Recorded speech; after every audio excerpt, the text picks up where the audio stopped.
సకల ఐశ్వర్యాలను ఇస్తాడు. ఐశ్వర్యం కావాలా? నీకు ధనము కావాలా? ఉన్నతంగా బ్రతకాలని ఉందా? గొప్పవాడిగా జీవించాలని ఉందా? అలా ఉంటే కనుక నీకు ఈ రాత్రి ఒక ఆఫర్ ఇస్తున్నాను నేను. ఆ ఆఫర్ ఏంటంటే, తెలివిని జ్ఞానాన్ని నాకు దయచేయమని ప్రభువుని అడగాలి. అలా అడిగితే దేవుడు నీకు ధనవంతుడిగా చేస్తాడు. నీ దరిద్రమంతా తీసేస్తాడు.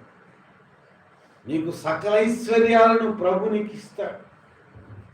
ఆయన చెప్తున్నాడు, యెహోవే జ్ఞానం 6వ వచనం చదవండి.